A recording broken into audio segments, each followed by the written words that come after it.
Ejike speaking to us. Many of you have been wondering why Mbaka said the things he said. Like I said in my previous videos, where I said that if I were Peter Obi personally, I wouldn't respond to Mbaka. And I said to many of us that the one I know would also not respond to Father Mbaka. Because you cannot throw stones to every single dog that barks on your way to greatness. Now, he has eventually responded to Mbaka. And the way he responded to Father Ejike Mbaka is that which someone like me would classify and consider his response to be a top-notch of a class of his own.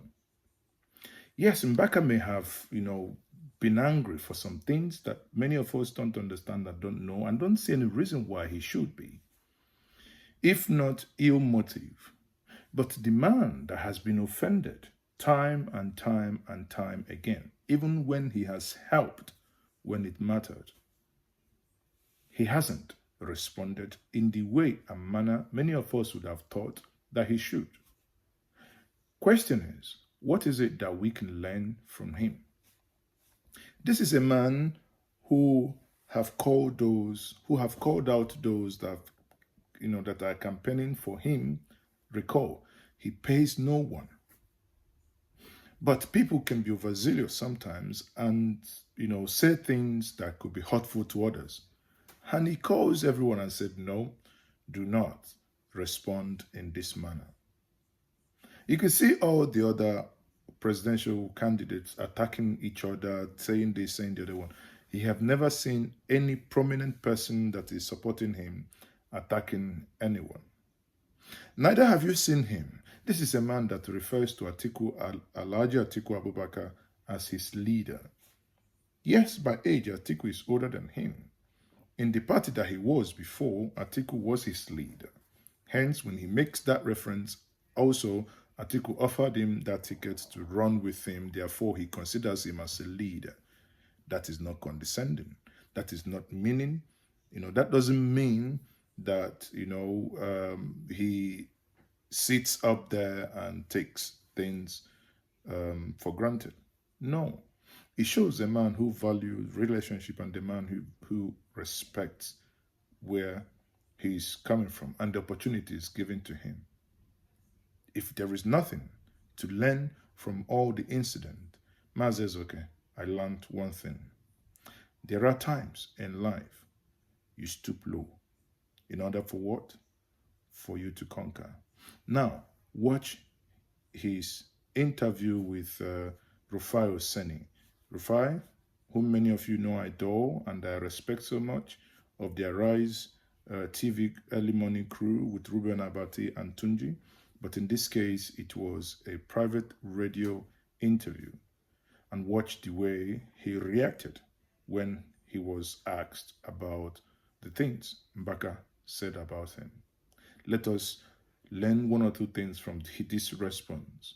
And it does not hurt to be nice to all men. And we can. But be that as it may, remember that many people are now becoming obedient and structureless.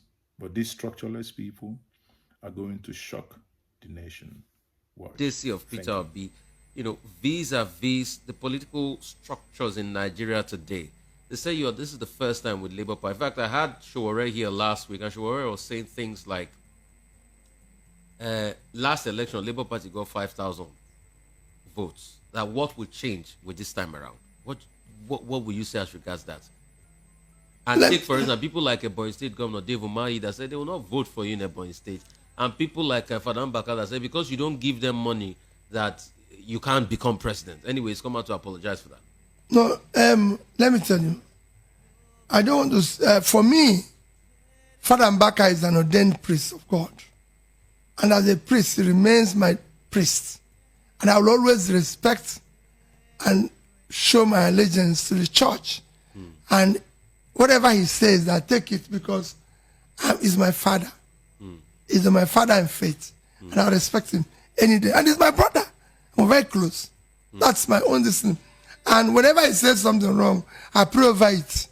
If he says something right, I pray over it. So mine is prayers. And whatever he does, I love him. This is me because he's the priest of God. So despite all of this, you love Father Mbaka? I don't have any problem with him. Whatever he says, I put it in prayers. If he says, I'm not going to be voted because I don't have money, my prayers is, may God make these people who are collecting money to vote to see reason why they should not do so. That's prayers. In fact, if I had traveled when he said that, if I was there, I would tell him, since you're seeing this, pray for me to overcome it. Because actually, that's what I tell to every pastor.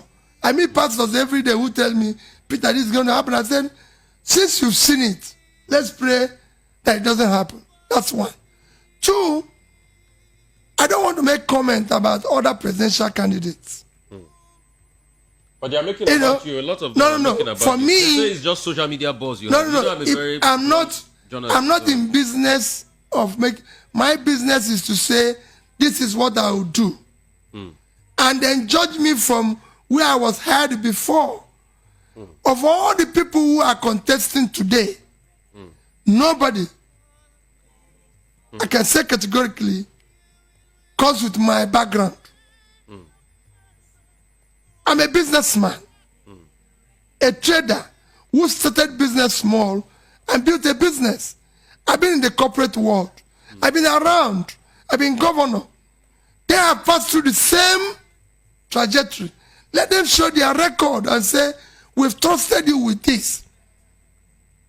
The problem in Nigeria is management of our resources. These people have all been entrusted with the resource management. How did they manage it? So it's not for you to come and say, oh, you're a gentleman, you're a nice man, you're a kind man, and everything. But you were entrusted with public resource. What did you do with it? That's all. Tell us how you manage it. And then we can entrust you with more. Especially now we don't have anything. We need a manager of resources who can deal with these issues and be able to pull our country out of the brink. You don't go when you have a financial and economic crisis. You go and hire a musician or hire a nice man. No, this is not time to hire people who are gentle. What is the problem of the country? You have millions of people who don't know where the next meal will come from. So it's not time to say Peter Obi is a nice man, Peter Obi is charitable, he's somebody who gives you... they say you're stingy. That's another one they've been saying. No. Because I'm bringing everything to the fore, so you address all these issues. They say you're stingy. You know, there's a talk about, they give shishi and things. Did you read what Bianca wrote? Yes. Go and read it. It's a true story. I've given away more money than all these who give away money. What I don't do is that I have allergy for money being wrongly spent, public or private. I don't spend money carelessly. I spend it for what it is used. And people can see it. And it has nothing to do with anybody. It has to do with my own, even my family. Everybody knows. If you call my wife today, will tell you, Peter will not buy this. Peter will not do this. Peter will not do this. You know, I have a young man who traveled to Rwanda this morning. I was supposed to travel with him, but I had to cancel because of it. He was going to travel today, and he said to me, Oga, I booked your hotel in so and so place. But they said it's $1,500 a night. I said, no way.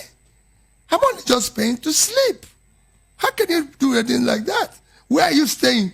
He told me he's staying in a hotel where he's paying $250, $300. I said, is it not bed that they have there? He said, bed. I said, so am I going to? So why will I pay 5 times more for the same thing you're going to sleep? Is it not the same? And it's a good hotel. And so money is meant to be used for something that is useful, not for any other thing. You read Bianca's thing, how I got to America. We were going for dinner. He asked me, that he took me to a place, nice, is my wife of my boss, so I see her as my mother. So he took me to a shop as a mother would take his son. And when he got there, the wife of my leader. And when I got there, we saw a suit for $300,800. And I thought, I said, what for? It's just a suit. Am I going to wear the price tag on it? Yeah. We went to another place, bought one good one for less than $250. And I went to the same place, and nobody said notice. Everybody still told me, you have got a good suit. But when I was leaving, he told me about somebody who didn't have problem. So I gave him the difference between the suit I bought and the one we saw. Because that money was meant for that purpose. Okay. So that's what it is.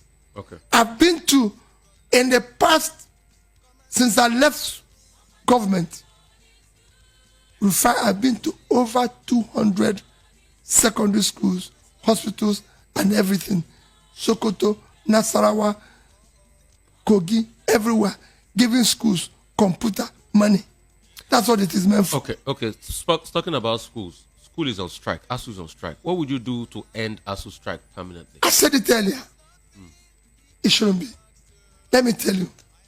They have agreement with 2009 with government. I never renegated on any agreement. If you must renegade, you negotiate it. If, for example, federal government agreed 2009, that was the same time I had the same issue, and we negotiated. They came to me and said, this is the amount we need in our state university. I said, no, I can't afford it. This is what I can pay. And we have been paying it gradually. If the federal government of Nigeria have been paying that money, maybe not in full, but gradually, we won't be there. But for you to sign an agreement, just like what happens with our government. This is the only country government signs a contract with people and go away.